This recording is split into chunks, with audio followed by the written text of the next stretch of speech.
ಅಂತ ಸ್ವಾಗತ ಬಯಸುತ್ತೇನೆ. ಸೊ ಇವತ್ತಿನ ಪ್ರೆಸ್ ಕಾನ್ಫರೆನ್ಸ್ ಉದ್ದೇಶ ಏನಂದ್ರೆ ಇವತ್ತು 31 ಮಾರ್ಚ್ ಎಂಟು, ಯಾಕಂದ್ರೆ ಬಿಸ್ನೆಸ್ಸು ಯಾವುದೇ ಸಂಸ್ಥೆಗಳಿದ್ರು ಇಯರ್ ಎಂಡಿಗೆ ಅದೊಂದು ಲೆಕ್ಕ ಸಿಕ್ಕೈತೆ ಅಂದ್ರೆ ಲಾಭ ನಷ್ಟದೆಲ್ಲ. ಅದಕ್ಕೆ ಇಲ್ಲೆಲ್ಲ ಬೆಳಗಾವಿ ಜಿಲ್ಲಾ ಜನರ ಆಶೀರ್ವಾದದಿಂದ, ಸೊ ಎಲ್ಲ ನಮ್ಮ ಆಡಳಿತ ಮಂಡಳಿ ಆಶೀರ್ವಾದದಿಂದ, ಎಲ್ಲ ಸಿಬ್ಬಂದಿ ವರ್ಗ ಆಶೀರ್ವಾದ, ರೈತರ ಆಶೀರ್ವಾದದಿಂದ ಸುಮಾರು ನಾವು ಇವತ್ತು 2 ವರ್ಷ ನಾವು ಕಂಪ್ಲೀಟ್ ಮಾಡ್ತಾ ಇದ್ದೀವಿ ಚೇರ್ಮನ್ ಆಗಿ. ಸೊ ಹೋದ ಸಲ ತಮಗೆಲ್ಲ ಗೊತ್ತಿದ್ದಂಗೆ 13,26,00,000 ಲಾಭ ಮಾಡಿದ್ವಿ ನಾವು ಹೋದ ಸಲ ರೀ. ಸೊ ಈ ಸಲ ಪ್ರಾಫಿಟ್ ನಮ್ಮದು 12,59,00,000 ಮಾಡಿದ್ವಿ ಒಂದು ಲಾಭ. ಸೊ ಯಾಕಂದ್ರೆ ಇದನ್ನು ನಿಮಗೆ ಒಂದೇ ಲೆಕ್ಕ ಹೇಳ್ತೀವಿ ರೀ. ಹೋದ ಸಲ ಬಿಲ್ಲು ಭಾಳ ಅಂದ್ರೆ ಕಡಿಮೆ ಪ್ರಮಾಣದಾಗ ಕಡಿಮೆ ರೈತರಿಗೆ ರೇಟ್ ಕೊಟ್ಟಿದ್ದು ರೀ. ಅಂದರೆ ಲಡು ಕರ್ನಾಟಕ ಸರ್ಕಾರ ಮುಖ್ಯಮಂತ್ರಿ ಅವರು ಅಂದ್ರೆ 4 ರೂಪಾಯಿ ರೈತ ರೇಟ್ ಜಾಸ್ತಿ ಮಾಡ್ರು. ಅದನ್ನು ಜಾಸ್ತಿ ಮಾಡಿ ಅದಾದ ನಂತರ 1 ರೂಪಾಯಿ ಜಾಸ್ತಿ ಮಾಡಿ ರೈತರಿಗೆ ರೇಟ್ ನಾವು ಜಾಸ್ತಿ ಕೊಟ್ಟ ನಂತರನೂ ರೀ 12.5 ಕೋಟಿ ಲಾಭ ಮಾಡಿದ್ವಿ ನಾವು. ಅಕಸ್ಮಾತ್ ಏನಾರು ನಾವು 2 ರೂಪಾಯಿ ಇನ್ನೂ ಕಡಿಮೆ ಕೊಡ್ತಿದ್ದು ರೈತರಿಗೆ ಅಂದರೆ 20 ಕೋಟಿ ಮೇಲ್ಪಟ್ಟು ಲಾಭ ಆಗ್ತಿತ್ತು. ಅಂದ್ರೆ ಒಳ್ಳೆ ಲಾಭ ಆಗೈತಿ. ಇದಕ್ಕೆ ಮುಖ್ಯವಾದಂಥ ರೈತರು ಒಳ್ಳೆಯ ಗುಣಮಟ್ಟ ಹಾಲು ಕೊಟ್ಟಿದ್ದಕ್ಕೆ ನಮ್ಮ ಸಿಬ್ಬಂದಿ ವರ್ಗ, ನಮ್ಮ ಆಡಳಿತ ಮಂಡಳಿ ಎಲ್ಲ ನಿರ್ದೇಶಕರು, ಎಲ್ಲ ಸಿಬ್ಬಂದಿ ವರ್ಗ ಅಂದರೆ ಸರಿಯಾಗಿ ಕೆಲಸ ಮಾಡೋಕ್ಕೆ. ಯಾಕಂದ್ರೆ 2 ವರ್ಷದಿಂದ ಜೀರೋ ಇದ್ದಂಥದ್ದು ಇವತ್ತು ಮತ್ತಂದ್ರೆ 12,59,00,000 ಪ್ರಾಫಿಟ್ ಆಗಿ ಮುಂದಿನ ದಿನಮಾನದಲ್ಲಿ ಒಳ್ಳೆ ಅಂದರೆ ಕೆಲಸ ಆಗ್ತೈತಿ ಅಂತೇಳಿ ತಮ್ಮ ಮುಖಾಂತರ ಜಿಲ್ಲೆ ರೈತರ ಗಮನಕ್ಕೆ ನಾನು ತರ್ತಾ ಇದ್ದೀನಿ. ಸೊ ಅಂದರೆ ನಮ್ದು ಅಚೀವ್ಮೆಂಟ್ ಏನೇನಾಗೈತೆ ಅಂತೇಳಿ ಎಲ್ಲ ಆಲ್ರೆಡಿ ನಿಮಗೊಂದು ಅಂದ್ರೆ ನಾವು ಕೊಟ್ಟಿದ್ದೀವಿ. ಅಂದ್ರೆ ಸಂಘಗಳು ಎಷ್ಟು ಜಾಸ್ತಿ ಮಾಡಿದ್ದೀವಿ ಟೋಟಲ್ ನಾವು ಅಂದ್ರೆ ಎವರೇಜ್ ಆಗಿ ಸರಾಸರಿ ಹಾಲು 2,75,000 ಹಾಲನ್ನು ಹೈಯೆಸ್ಟ್ ಕಲೆಕ್ಷನ್ ಆಗಿದ್ದು ಬೆಳಗಾವಿ ಒಕ್ಕೂಟ ಇಸ್ತ್ರಿ ಒಳಗೆ. ಯಾಕಂದ್ರೆ ಯಾವಾಗಲೂ ಹಾಲು ಅಂದರೆ 1,40, 1,50 ಹೋಗ್ತಿತ್ತು ರೀ. ಸೀಸನ್ ಇದ್ದಾಗ 2 ಲಕ್ಷ ಕೊಟ್ಟು, ಈಗ ನಾವು 2,75 2,50,000 ಕಂಟಿನ್ಯೂ ಉಳಿಯೋಂಗೆ ಹಾಲನ್ನು ಮಾಡಿದ್ವಿ. ಸುಮಾರು 8,20,00,000 ಲೀಟ್ರ್ ನಾವು ರೈತರ ಕಡೆಯಿಂದ ಹಾಲು ಅಂದ್ರೆ ಖರೀದಿ ಮಾಡ್ಕೊಂಡ್ರಿ ಇಡೀ ವರ್ಷ ಗಂಟ್ಲೆ. ಅದ್ರೊಳಗೆ 331 ಕೋಟಿ ರೈತರಿಗೆ ಅಂದರೆ ನಾವು ಅಂದ್ರೆ ದುಡ್ಡು ಕೊಟ್ಟಿದ್ದು ಹಾಲಿನ ಬಿಲ್. ಅದ್ರೊಳಗೆ ಪ್ರೋತ್ಸಾಹನ ಒಂದು 33 ಕೋಟಿ ಸರ್ಕಾರ ಕೊಟ್ಟೈತೆ. ಅಂದ್ರೆ ಸೊ ಆರ್ಥಿಕವಾಗಿ ನಮ್ಮಂದ್ರೆ ರೈತರು ಎಷ್ಟು ನಾವು ಅವ್ರನ್ನ ಗಟ್ಟಿ ಮಾಡೋಕ್ಕಾಗದೆ ಪ್ರಯತ್ನ ಮಾಡತ್ತವ. ನಾನು ಎಲ್ಲ ರೈತರಿಗೆ ಅಂದರೆ ಎಲ್ಲ ಹಳ್ಳಿಗೆ ಹೋದಾಗ ಫಂಕ್ಷನ್ದಾಗ ನಾನು ಅವ್ರಿಗೆ ಇದನ್ನ ವಿನಂತಿ ಮಾಡ್ಕೋತಾ ಇದ್ದೇನೆ. ಅಂದರೆ ದಕ್ಷಿಣ ಭಾಗದಾಗ ಇದನ್ನ ದೊಡ್ಡ ಉದ್ಯೋಗ ಆಗಿ ಮಾಡ್ತಾರೋ. ನಮ್ಮ ಈ ಕಡೆ ಉತ್ತರ ಕರ್ನಾಟಕದಾಗ ನಮ್ಮ ಜನ ಜಾಸ್ತಿ ಕಬ್ಬು ಬೆಳಿಗ್ಗೆನ ಹೆಚ್ಚು ಬೆನ್ನು ಹತ್ತಾರೋ, ಅದಕ್ಕೆ ಮಾಡ್ತಾರೆ. ಅದ್ರ ಜೊತೆಗೆ ನೀವು ಹೈನುಗಾರಿಕೆನೂ ಪ್ರೋತ್ಸಾಹ ಕೊಟ್ಟಿದ್ರೆ ನಿಮ್ಗೆ ಇನ್ನೊಂದು ಸೈಡ್ ಇನ್ಕಮ್ ಆಗ್ತೈತಿ, ಒಳ್ಳೇದಾಗ್ತೈತಿ. ಮಾಡೋಕ್ಕೆಲ್ಲ ಪ್ರೋತ್ಸಾಹ ಕೊಡ್ತಾಯಿದ್ದು ಮುಂದಿನ ದಿನಮಾನದಲ್ಲಿ ಹೆಚ್ಚಿನ ಪ್ರಮಾಣದಲ್ಲಿ ರೈತರ ಹೈನುಗಾರಿಕೆಗೆ ಬಂದರೆ ಅವ್ರದ್ದಂದ್ರೆ ಕಬ್ಬು ಮತ್ತೊಂದು ಬೆಳೆಗೆ ಅವ್ರಿಗೆಲ್ಲ ವರ್ಷಕ್ಕೊಂದು ಇನ್ಕಮ್ ಬಂದೇ ಬರ್ತೈತಿ. ಇದಾದ್ರೆ ನಾವು ಮೊದಲೆಲ್ಲ ಬೆಳಗಾವಿ ಹಾಲು ಒಕ್ಕೂಟ 30 ದಿವಸಕ್ಕೆ ಹಾಲಿನ ಬಿಲ್ ಅಂದ್ರೆ ಹೋಗ್ತೈತೆ ರೈತರಿಗೆ. ಈಗ ನಾ ಬಂದ ನಂತರ 10 ದಿವಸಕ್ಕೆ ಹಾಲಿನ ಬಿಲ್ ಹೊಂಟೈತೆ. 10 ದಿವಸಕ್ಕೆ ಅಂದ್ರೆ ಅವ್ರ ಅಕೌಂಟ್ ಜಮಾ ಆಗ್ತೈತೆ. ಅಂದ್ರೆ ಅದು ಅವ್ರದ್ದು ವಾರದ ಸಂತಿ ಲೆಕ್ಕ ಹಿಡ್ಕೊಂಡು ಮಾಡೋಕೆ ಅನುಕೂಲ ಆಗ್ತೈತಿ. ಇದಕ್ಕೆ ಹೈನುಗಾರಿಕೆ ಕಡೆ ಹೆಚ್ಚು ಒತ್ತು ಕೊಟ್ಟು ನೀವು ಬರ್ರಿ ಅಂತೇಳಿ ಎಲ್ಲ ಹೇಳತ್ತೀರಿ. ಹೋದ ಸಲ 13,26,00,000 ಲಾಭ ಏನಾಗಿತ್ತಲ್ಲ ರೀ, ಅದ್ರೊಳಗೆ ನಾ ಹೇಳಿದ್ನ. ಯಾಕಂದ್ರೆ ಲಾಭ ನಾನು ಪೂರ್ತಿ ತೋರಿಸ್ಬಿಟ್ನಂದ್ರೆ ಇನ್ಕಮ್ ಟ್ಯಾಕ್ಸ್ ಕಟ್ಟಬೇಕಾಗ್ತೈತಿ, ರೈತರಿಗೆ ಅಷ್ಟು ಅನುಕೂಲ ಮಾಡೋಕ್ಕಲ್ಲ. ಆದ್ರೆ ನಾನು ಫೈನಲಿ ಫಿಗರ್ ಕಡಿಮೆ ತೋರಿಸಿ ಬಂದದ್ದು ಮೇಜರ್ ಅಮೌಂಟ್ ನಾನು ರೈತರಿಗೆನ ಬಟವಾರೆ ಮಾಡಿದ್ದಾರೆ. ಅಂದ್ರೆ ಶಾಪ್ ಕಟ್ರ್ ಮಷೀನ್ ಅಂದ್ರೆ ಅದ್ರೊಳಗೆ ನಾವು ಅಕಸ್ಮಾತ್ ರೇಟ್ 60% ನಾವು ಅಂದ್ರೆ ಸಬ್ಸಿಡಿ ಕೊಟ್ಟವ್ರಿ. 60% 40% ಅವ್ರಿಗೆ ಚಾಪ್ ಕಟ್ರ್ ಮಷೀನು, ಬಿಲ್ಡಿಂಗ್ ಕಟ್ಟಡಗಳು ಸುಮಾರು 2 ಕೋಟಿ ಗಂಟಲೆ ಎಲ್ಲೆಲ್ಲಿ ಸಂಘಗಳಿಗೆ ಬಿಲ್ಡಿಂಗ್ ಹಿಂಗೆಲ್ಲ ಮಾಡಿ ಅತ್ಯುತ್ತಮವಾದಂಥ ಅಭಿವೃದ್ಧಿನ ಮಾಡ್ತಾಯಿದ್ದೀವಿ. ಮುಂದಿನ ದಿನಮಾನದಲ್ಲಿ ಇನ್ನೂ ಡೈರಿ ಅಂದರೆ ದೊಡ್ಡ ಪ್ರಮಾಣದಾಗ ಕಟ್ಟಿ ಈಗ 2,75,000 ಬರುವಂಥ ಹಾಲಿನ ಶೇಖರಣೆ ಮುಂದಿನ ದಿನ 5 ಲಕ್ಷ ಡೈಲಿ ಕಲೆಕ್ಷನ್ ಆಗುವಂಥ ಹಿಂಗೆಲ್ಲ ಪ್ಲ್ಯಾನ್ ಇಟ್ಕೊಂಡೆಲ್ಲ ಮಾಡ್ತಾಯಿದ್ವಿ ರೀ. ಅದಕ್ಕೆ ತಾವೆಲ್ಲ ಈ ಸಲ ನಾವು ಟರ್ನೋರ್ ಈಗ ನಾ ಬರೋಕ್ಕಿಂತ ಮೊದಲು 300 ಕೋಟಿ ಟರ್ನೋರ್ ಇತ್ತು ರೀ. ಈಗ ಎರಡನೇ ಅಂದರೆ ಒಂದು ವರ್ಷ ನಾನು 400 ಕೋಟಿ ಟರ್ನೋರ್ ಮಾಡಿದೆ. ಈ ವರ್ಷ 500 ಕೋಟಿ ಮೇಲ್ಪಟ್ಟು ಟರ್ನೋರ್ ಮಾಡಿದ್ದಾರೆ. ಅಂದ್ರೆ ಬಿಸ್ನೆಸ್ಸನ್ನು ಜಾಸ್ತಿ ಆಯ್ತು, ನಮ್ಮ ಟರ್ನೋರು ಜಾಸ್ತಿ ಆಯ್ತು. ಮುಂದಿನ ದಿನಮಾನದಾಗ ಇನ್ನೂ 600-700 ಕೋಟಿ ಟರ್ನೋರ್. ನಾವು ಟರ್ನೋರ್ ಎಷ್ಟು ಜಾಸ್ತಿ ಮಾಡಿದ್ರೆ ಅಷ್ಟು ನಮ್ಗೆ ಲಾಭ ಜಾಸ್ತಿ ಆಗ್ತದೆ. ಕ್ವಾಲಿಟಿ ಹಾಲು ಎಷ್ಟು ಚಲೋ ಬರ್ತೈತೆ ಅಷ್ಟು ಲಾಭ ಜಾಸ್ತಿ ಆಗ್ತದೆ. ಅದಕ್ಕೆ ಆರ್ಥಿಕವಾಗಿ ರೈತರಿಗೆ ಬೆಳಗಾವಿ ಹಾಲು ಒಕ್ಕೂಟದಿಂದ ಎಷ್ಟು ಆರ್ಥಿಕವಾಗಿ ಅವ್ರು ಸಹಾಯ ಮಾಡೋಕ್ಕಾಗ್ತೈತಿ, ಎಷ್ಟು ಅವ್ರು ಸದೃಢ ಮಾಡೋಕ್ಕಾಗ್ತೈತಿ, ಈ ಮುಖಾಂತರ ನಾವು ಪ್ರಾಮಾಣಿಕವಾಗಿ ಎಲ್ಲ ಪ್ರಯತ್ನ ಮಾಡ್ತೀವಿ. ಇದಕ್ಕೆ ವಿಶೇಷವಾಗಿ ಅಂದರೆ ರೈತರ ಸಹಕಾರ, ನಮ್ಮೆಲ್ಲ ಸಿಬ್ಬಂದಿ ವರ್ಗ ಸಹಕಾರ, ನಮ್ಮ ಆಡಳಿತ ಮಂಡಳಿ ಎಲ್ಲರ ಸಹಕಾರದಿಂದ ಈ ಮಟ್ಟಿಗೆ ಇವತ್ತು ನಾವು ಲಾಭ ಆಗಿದ್ವಿ. ಮುಂದಿನ ದಿನ ಇನ್ನೂ ಪ್ರಾಮಾಣಿಕವಾಗಿ ನಡೆಸುವಂಥ ಪ್ರಯತ್ನ ಮಾಡ್ತೀವಿ. ಇನ್ನು ತಾವೇನಾದ್ರೆ ಕೇಳ್ಬೋದು ರೀ.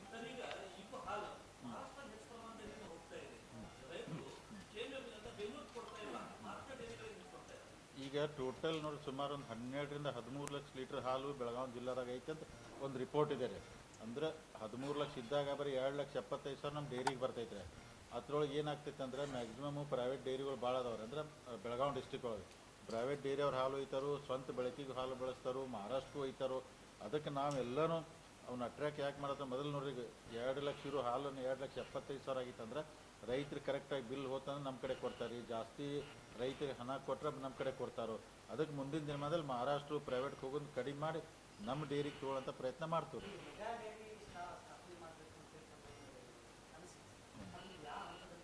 ಈಗಂದ್ರೆ ಏನಾಗಿದೆ ಅಲ್ಲಿ ಟೋಟಲ್ ನಮ್ಮ ಮಾರುತಿಯಲ್ಲಿ 19 ಎಕರೆ ನಮ್ಮ ಲ್ಯಾಂಡ್ ಇದೆ ಅಲ್ಲಿ. ಅಂದ್ರೆ ವೆಟರ್ನರಿ ಡಿಪಾರ್ಟ್ಮೆಂಟು ನಮಗೆ ಲೀಸ್ ಕೊಟ್ಟಾರ. ಅದು ನಾ ಗೌರ್ಮೆಂಟ್ ಆಫ್ ಕರ್ನಾಟಕ ಏನು ರಿಕ್ವೆಸ್ಟ್ ಮಾಡಿದ್ದೀನಿ, ಆ ಲ್ಯಾಂಡನ್ನು ನೀವು ಲೀಸ್ ಅಂತ ಇಡಬೇಡ್ರಿ, ನಮ್ಮ ಒಕ್ಕೂಟ ಕೊಡ್ರಿ. ಅಂದ್ರೆ ದಕ್ಷಿಣ ಒಳಗೆಲ್ಲ ಕೋಲಾರ, ಬೆಂಗಳೂರು ಆ ಜಮೀನುಗಳೆಲ್ಲ ನೀವು ಅವ್ರಿಗೆ ಕೊಟ್ಟಿದ್ರಿ ಡೈರಿಗೆ. ನನಗೆ ಈ ಜಮೀನನ್ನು ವಾಪಸ್ ನಮ್ಮ ಹಸ್ತಾಂತರ ಮಾಡಿರಿ, ನಮ್ಮದೇ ಜಮೀನು ಅಂತೇಳಿ ಬೆಳಗಾವಿ ಡೈರಿಗೆ ನೀವು ಕೊಡ್ಬೇಕಂತ ಫೈಲ್ ಮೂಮೆಂಟ್ ಅದು ಪ್ರೊಸೆಸ್ ಎಲ್ಲ ಮುಗಿದ ನಂತರ ಆಮೇಲೆ ಅಲ್ಲಿ ಅದೇ ಜಾಗದಾಗ ರೀ ಡೈರಿ ಕಟ್ಟೋದೆಲ್ಲ ಪ್ಲ್ಯಾನ್ ಐತದ್ರಿ. ಸೊ ಲ್ಯಾಂಡ್ ಒಂದ್ಸಲ ಕ್ಲಿಯರ್ ಆಗಿ ನಮ್ಮ ಹೆಸರಿಗೆ ಆಯ್ತಂದ್ರೆ ಇಮಿಡಿಯೇಟ್ ಅಂದ್ರೆ ಅಲ್ಲೆಲ್ಲ ಮೇನ್ ಈ ಕಡೆ ಕನಬರಗಿ ರೋಡ್ ಐತಲ್ಲ ರೀ, ಇಲ್ಲಿ ಅಂದ್ರೆ ಹೊಸ ಡೈರಿ ಒಂದು 4ರಿಂದ 5 ಎಕರೆ ಕೂಡ್ತದ್ರಿ, ಅಲ್ಲಿ ಪ್ಲ್ಯಾನ್ ಮಾಡತ್ತೀವಿ. ಇದ್ರ ಜೊತೆಗೆ ನಿಮ್ಗೆ ಇನ್ನೊಂದು ಹೇಳ್ತೀನಿ, ಈಗ ನಿಮ್ಮ ಬೆಳಗಾವಿ ಹಾಲು ಒಕ್ಕೂಟ ನೀವು ಮೊದಲೆಲ್ಲ ಪೊಲ್ಯೂಷನ್ ಸಂಬಂಧ ಭಾಳ ಸ್ಟ್ರೈಕ್ ಆಗ್ತಿದ್ವು ಅಲ್ಲಿ ತಾವು ನೋಡಿದ್ದೀರಿ. ಈಗ ಒಂದು ಸ್ಟ್ರೈಕ್ ಆಗೋಲ್ಲ. ಯಾಕೆ ಆಗೋಲ್ಲ ಅಂದ್ರೆ ಇಲ್ಲೇನು ಹಾಲು ಕಲೆಕ್ಷನ್ ಇರ್ತೈತಲ್ಲ ಅದನ್ನೆಲ್ಲ ಜೀರೋ ಮಾಡ್ತಾ ಇದ್ದಾರೆ. ಈಗ ಮೇನ್ ಡೈರಿಗೆ ಬರೀ 2,500 ಲೀಟ್ರ್ ಹಾಲು ಅಷ್ಟೇ ಬರ್ತೈತೆ ರೀ. ಇಲ್ಲಿ ಯಾವುದೂ ಹಾಲು ಬರೋದಿಲ್ಲ. BMC ಹಾಕಿದ್ವು ಎಲ್ಲ ಅವರ ತಾಲೂಕೊಳಗೆ, ಅಲ್ಲೇ ಹಾಲು ಮಾಡಿ ಚೀಲ್ ಮಾಡಿ ಸೀಕಂಡ್ ಮಾಡಿ ಫೈನಲ್ ಇಲ್ಲಿ ತೊಗೊಂಬರ್ತಾರೆ. ಅಂದರೆ ಪೊಲ್ಯೂಷನ್ಗೂ ಸಮಸ್ಯೆ ಆಗ್ದಂಗೆ ಇಲ್ಲಿ ಯಾವುದೂ ಹಾಲು ಬರಬಾರ್ದು. ಅಲ್ಲೆಲ್ಲ ಅವರು ತಾಲೂಕೊಳಗೆ BMCಗೆ ಬರಬೇಕು, ಅಲ್ಲಿದೆ ಅದೆಲ್ಲ ಚೀಲ್ದಾಗಿ ಈ ಕಡೆ ಬರುವಂಥ ಪ್ಲ್ಯಾನ್ ಇದು ಮಾಡಿದ್ವಿ ನಾವು.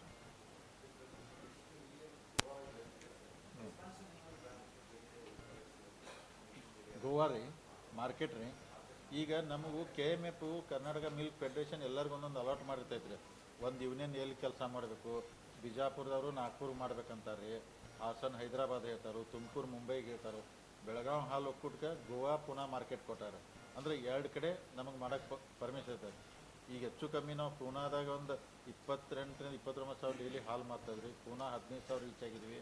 ಸೊ ಕೋವಿಡ್ದಾಗ ಏನು ಕಡಿಮೆ ಆಯ್ತಲ್ಲ, ಅದು ಇಂಪ್ರೂವ್ ಇನ್ನೂ ಆಗ್ತಲ್ಲ.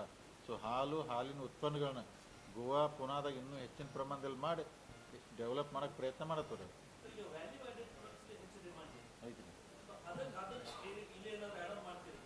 ವ್ಯಾಲ್ಯೂ ಆ್ಯಡೆಡ್ ಅಂದರೆ ನೋಡ್ರಿ ಈಗ ರೀ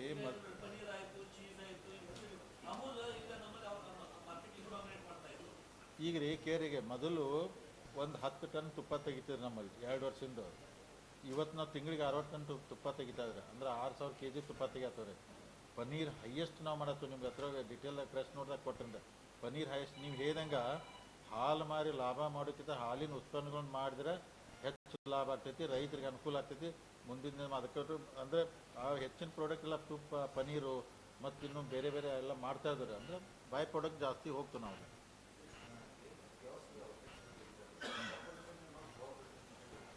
ಕಾರ್ಪೊರೇಷನ್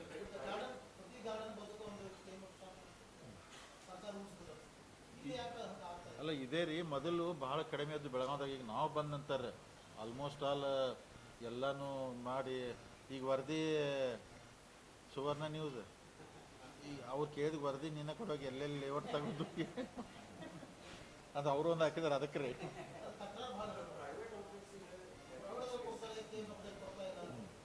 ಅಲ್ಲಲ್ರಿ ಈಗ ಅವ್ರಿಗೆ ಏನಾಗಿದೆ ರೀ, ಕಾರ್ಪೊರೇಷನ್ ಮೊದಲು ಸಹಕಾರ ಮಾಡ್ತಿರಲ್ಲ ಅಂತ ಸಹಕಾರ ಇರ್ತಾರೆ. ಈಗಂತೂ ನಾವು ಬಂದ ನಂತರ ನಮ್ಮ ಮಾರ್ಕೆಟಿಂಗ್ ಟೀಮು ಮ್ಯಾಕ್ಸಿಮಮ್ ಎಲ್ಲಿ ಯಾರು ಪಾರ್ಕಲ್ಲಿ ಜಾಗ ತೋರಿಸ್ತಾರೋ, ಎಲ್ಲಿ ಹಾಸ್ಪಿಟ್ಲಲ್ಲಿ ಜಾಗ ತೋರಿಸ್ತಾರೋ, ಬಸ್ ಸ್ಟ್ಯಾಂಡ್ ಕಡೆಯಲ್ಲಿ ಜಾಗ ತೋರಿಸ್ತಾರೋ, ನಾವು ಸೀರಿಯಸ್ ಆಗಿ ಬಂದೈತಿ ಈಗ ಮಾಡತ್ತೀವಿ ಅಂದ್ರೆ ಇಂಪ್ರೂವ್ ಆಗಿದವ್ರು ಇನ್ನೂ ಜಾಸ್ತಿ ಆಗ್ಬೇಕು ರೀ. ಅದಕ್ಕೆ ಒತ್ತು ಕೊಟ್ಟು ಮಾಡ್ತವ್ರಿ.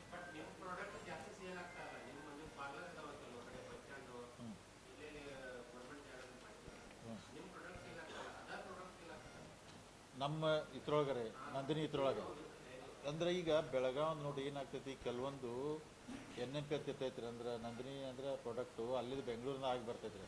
ಈಗ ನಾವು ಇಲ್ಲಿ ಪೇಡ ತಯಾರು ಮಾಡ್ತೀವಿ ಅಥವಾ ಮೈಸೂರು ಪಾಕ್ ಮಾಡ್ತೀವಿ, ತುಪ್ಪ ಮಾಡ್ತೀವಿ, ಪನ್ನೀರು ಇಷ್ಟು ನಾವು ಇಲ್ಲೆಲ್ಲ ಸಿಗ್ತದೆ, ಲಸ್ಸಿ ಇರ್ತೈತಿ. ಕೆಲವೊಂದೆಲ್ಲ ಡಿಪೋದಿಂದ KMFನಿಂದ ಬರಬೇಕಾಗ್ತೈತಿ. ಇವ್ರು ಇಂಡೆಂಟ್ ಹಾಕಿರ್ತಾರೆ, ಅವ್ರ ಸಪ್ಲೈ ಕಡಿಮೆ ಇರೋದು ಸ್ವಲ್ಪ ತೊಂದರೆ ಆಗತ್ತೈತೆ. ಅದು ಮುಂದಿನ ದಿನ ಆಗಿ ಬರುತ್ತೆ. ಅಲ್ಲಿ ಮಾರ್ಕೆಟಿಂಗ್ ಟೀಮ್ಗೆ ಹೇಳಿದ್ವು ನಾವು 5-6 ಪ್ರಾಡಕ್ಟ್ ನಾವು ಮಾಡ್ತೀವಿ, ಅದನ್ನು ಇಲ್ಲಿ ಇರ್ತೈತಿ. ಅದನ್ನು ಅದು ಅಲ್ಲ ಟೋಟಲ್ ಅಂದ್ರೆ ಈಗ ಕೆ ಎಮ್ ಎಫ್ದು ಇಲ್ಲಿ ಮಾಡೋದು ಈಗ ನೋಡ್ರಿ ಮೇಜರಾಗಿ ತುಪ್ಪ ಮಾಡ್ತೀವ್ರಿ, ಪನ್ನೀರ್ ಮಾಡ್ತೀವ್ರಿ, ಪೇಡ ಮಾಡ್ತೀವ್ರಿ, ಆಮೇಲೆ ಮೈಸೂರು ಪಾಕ್ ರೀ, ಲಸ್ಸಿ ಇದೆ ರೀ, ಮಜ್ಜಿಗೆ ರೀ, ಮೊಸರಂತಿ ಈಗ ಬಕೆಟ್ ಮೊಸರಂತಿ ಇಷ್ಟು ಫೇಮಸ್ ಆಗಿತ್ತು ನಮ್ಮದು ರೀ, 5 kgದು ಬಕೆಟ್ ಮೊಸರು ಹಿಂಗೆಲ್ಲ ಮಾಡಾಕತ್ತೀವಿ. ಮತ್ತು ಕುಂದ ಅಂತಿ ಫೇಮಸ್ ಐತಿ ಬೆಳಗಾಮ್ದು.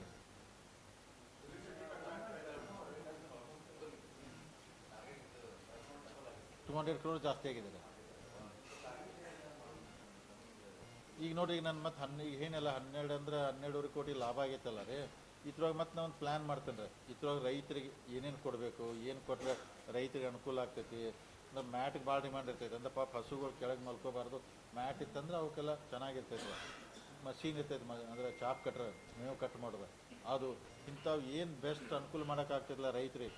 ಈ ಲಾಭದಾಗ ಮ್ಯಾಕ್ಸಿಮಮ್ ಅವ್ರು ಕೊಟ್ಟು ಬಿಲ್ಡಿಂಗ್ ಮಾಡಿ ಈ ಥರನೇ ಕೊಡ್ತು ರೈತರಿಗೆ ಅನುಕೂಲ ಮಾಡ್ತೀವಿ. ಇನ್ಕಮ್ ಟ್ಯಾಕ್ಸ್ ಕಟ್ಬೇಕು ಅಂದ್ರೆ ಬೆಂಗಳೂರಿಂದ ಹೋಗ್ತಾವ್ರೆ, ಅಂದ್ರೆ ಬೆಳಗಾಂನಿಂದಲ್ಲ ರೀ. ಸೊ ಬೆಂಗಳೂರು ನಮ್ದೇನು ನಂದಿನಿ ಅಲ್ಲೇ ಐತಲ್ಲ ರೀ, ಮಿಲ್ಕ್ ಪ್ರಾಡಕ್ಟ್ ಇರ್ತೈತೆ ರೀ. KMFನಿಂದ ಚನ್ನರಾಯಪಟ್ಟಣದಿಂದ ತುಪ್ಪ ನ್ಯೂ ಜರ್ಸಿಗೆ ಹೋಗ್ತೈತೆ ರೀ ಮುಂಚೆ.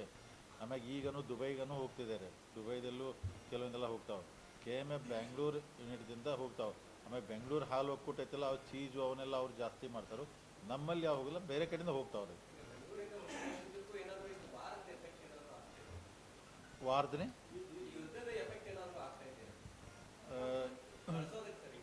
ಇವತ್ತಿನ ತನಕ ಏನಾಗಿಲ್ಲ ರೀ. ಸೊ ಅಂದರೆ ನಾವು ಗ್ಯಾಸ್ ಎಲ್ಲ ಜಾಸ್ತಿ ಯೂಸ್ ಮಾಡ್ತೀವಿ. ಯಾಕಂದ್ರೆ ಮೊದಲು ಎಲ್ಲ ಬಾಯ್ಲರು ಅದು ಮತ್ತೊಂದೆಲ್ಲ ಪೊಲ್ಯೂಷನ್ ಆಗ್ತಿತ್ತು. ಈ ಗ್ಯಾಸ್ ಯೂಸ್ ಮಾಡೋದು ಆಗೈತಿ. ಗ್ಯಾಸ್ ಅಕಸ್ಮಾತ್ ಶಾರ್ಟೇಜ್ ಆಗೋದು ಫರ್ನೇಸ್ ಆಯಿಲ್ ಬೇಕಾಗ್ತೈತೆ ರೀ. ಅದನ್ನಷ್ಟು ಅಡ್ವಾನ್ಸ್ ಆಗಿ ತರಿಸಿ ಇಟ್ಕೊಂಡ್ರೆ ಅಕಸ್ಮಾತ್ ಗ್ಯಾಸ್ ಏನಾರು ಶಾರ್ಟೇಜ್ ಆತಂದ್ರೆ ಅದ್ರ ಮ್ಯಾಗ ಮಾಡ್ಬೇಕಂತೇಳಿ ಯುದ್ಧದ ಇಫೆಕ್ಟ್ ಇಲ್ಲಿ ತನಕ ಆಗಿಲ್ಲ ರೀ. ಮುಂದೆ ಗೊತ್ತಿಲ್ಲ, ಆದರೂ ದೇವ್ರ ದಯದಿಂದ ಬೇಗನೆ ಯುದ್ಧ ಮುಗಿಬೇಕಂತೇಳಿ ನಮ್ಮ ಆಸೆ. ಮುಗೀತಂದ್ರೆ ಎಲ್ಲನೂ ಆ್ಯಸ್ ಇಟ್ ಈಸ್ ಮತ್ತೆ ಜನಕ್ಕೆಲ್ಲ ಒಳ್ಳೇದಾಗ್ತೈತಲ್ಲ ರೀ. ಇಲ್ಲ, ಅದು ಇಲ್ಲಿ ತನಕ ಆಗಿಲ್ಲ ರೀ. ಅದಕ್ಕೆ ಫರ್ನಿಶ್ ಆಯಿಲ್ ನಾವು ಎಕ್ಸ್ಟ್ರಾ ಮುಂಬೈದಿಂದ ತರಿಸ್ಕೊಂಡ್ರಿ. ಏನಾರು ಬಂತಂದ್ರೆ ಅದನ್ನು ಯೂಸ್ ಮಾಡೋಣ ಅಂತೇಳಿ ಅದು ಮಾಡಿದ್ದೀವಿ ರೀ. ಸೊ ನಮ್ಮ ಪ್ರಾಡಕ್ಟ್ ಅಂದ್ರೆ ಪೂನಾ, ಗೋವಾ, ಬೆಳಗಾಮಲ್ಲಿ ಇಲ್ಲಿ ತನಕ ಇಫೆಕ್ಟ್ ಏನೂ ಆಗಿಲ್ಲ ರೀ. ಅಂದ್ರೆ ತುಪ್ಪ ಗಿಪ್ಪ ಜಾಸ್ತಿಯಾಗೇ ಸೇಲ್ ಆಗ್ತದೆ.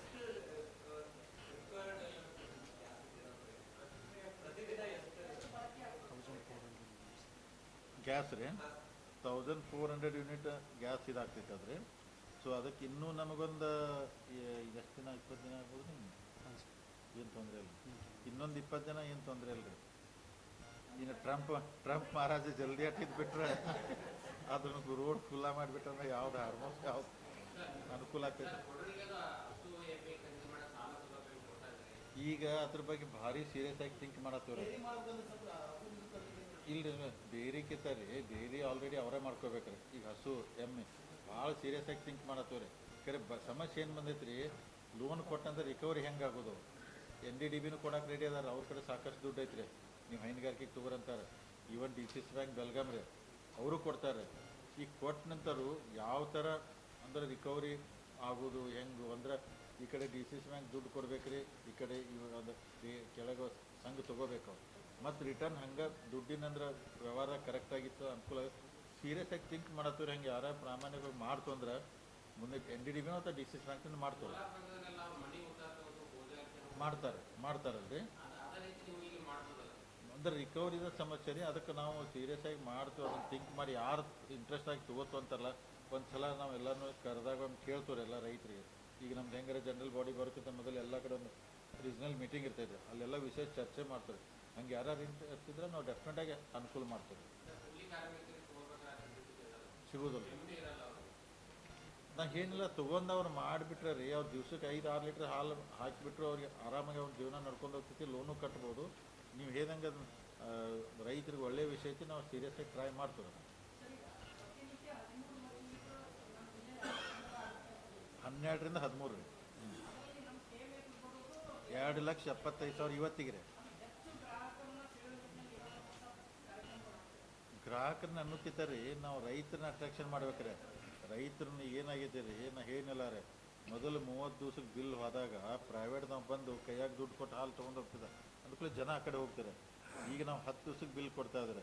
ಇನ್ನೊಂದೇನು ರೈತರಿಗೆ ಅನುಕೂಲತೆ ಅಂತಂದ್ರೆ ನಮ್ಮ ಏನು ಹಾಲು ನಾವು 34-35 ರೂಪಾಯಿ ಕೊಡ್ತಿಲ್ಲ, ಅದು 5 ರೂಪಾಯಿ ಪ್ರೋತ್ಸಾಹನ ಬರ್ತೈತೆ ಗೌರ್ಮೆಂಟ್ ಅಂದ್ರೆ, ಅವಾಗ ಇಲ್ಲಪ್ಪ ಒಂದು 5 ರೂಪಾಯಿ ಎಕ್ಸ್ಟ್ರಾ ನಮಗೆ ಸಿಗ್ತೈತೆ ಅಂತ ಹೇಳಿ ಅಂತಾರೆ.